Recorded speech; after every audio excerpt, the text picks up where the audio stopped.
നിന്ന് യുവാവിനെ തട്ടിക്കൊണ്ടുപോയ കേസിൽ പെൺസുഹൃത്തടക്കം 8 പേർ പോലീസ് പിടിയിലായി. വയനാട് സ്വദേശി റഹീസിനെയാണ് ഇന്ന് പുലർച്ചെ തട്ടിക്കൊണ്ടുപോയത്. കക്കാടംപൊയിലിലെ രഹസ്യ കേന്ദ്രത്തിൽ നിന്നാണ് യുവാവിനെയും സംഘത്തെയും പോലീസ് പിടികൂടിയത്.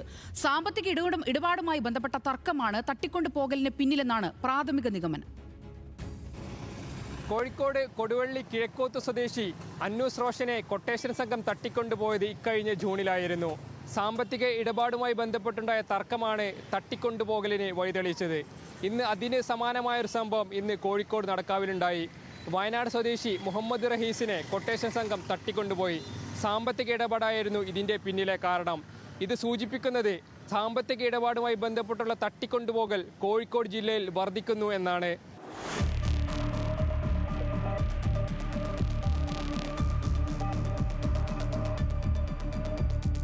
ഇന്ന് പുലർച്ചെ 1 മണിയോടെയാണ് നടക്കാവ് സെയിൽ ടാക്സ് ഓഫീസിന് സമീപത്തുള്ള ജവഹർ നഗറിൽ നിന്ന് വയനാട് സ്വദേശിയായ മുഹമ്മദ് റഹീസിനെ തട്ടിക്കൊണ്ടുപോയത്.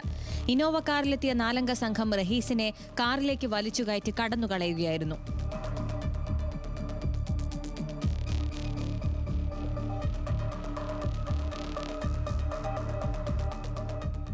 നടക്കാവ് സ്വദേശിയായ യുവതി വിളിച്ചതനുസരിച്ചാണ് യുവാവ് പ്രദേശത്തെത്തിയത്. ഉടനെ മറ്റൊരു സംഘം യുവാവിനെ പിടിച്ചുകൊണ്ടുപോകുകയായിരുന്നു. ബഹളം കേട്ട് പുറത്തിറങ്ങിയ പ്രദേശവാസികൾ പോലീസിന് വിവരം അറിയിച്ചു.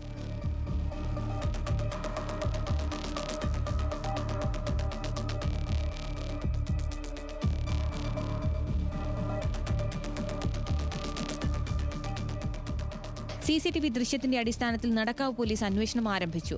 അന്വേഷണത്തിൽ കാർ കക്കാടംപൊയിലേക്ക് പോയതായി കണ്ടെത്തി. തുടർന്ന് ടവർ ലൊക്കേഷനും റഹീസിന്റെ പെൺസുഹൃത്തിനെ കേന്ദ്രീകരിച്ചും നടത്തിയ അന്വേഷണത്തിലാണ് പ്രതികളെ കണ്ടെത്തിയത്.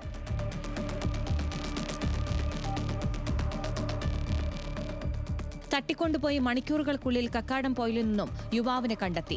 റഹീസിന്റെ സുഹൃത്തായ സിനാൻ അടക്കം വയനാട് സ്വദേശികളായ 8 പേരാണ് ഈ സംഘത്തിലുണ്ടായിരുന്നത്. കക്കാടംപൊയിലിൽ നിന്ന് 6 കിലോമീറ്റർ അകലെ ഒറ്റപ്പെട്ട വീട്ടിലായിരുന്നു റഹീസിനെ ഒളിപ്പിച്ചിരുന്നത്.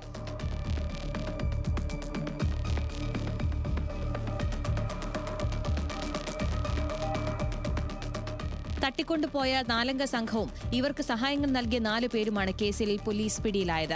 സംഘത്തിലുണ്ടായിരുന്ന അഭിരാം എന്ന യുവാവും റഹീസും തമ്മിൽ സാമ്പത്തിക ഇടപാടുണ്ടായിരുന്നു.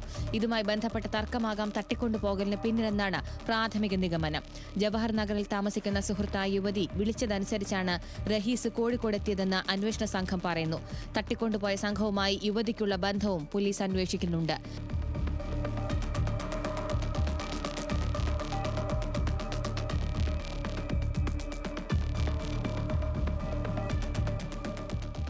ന്യൂസ് മലയാളം, കോഴിക്കോട്.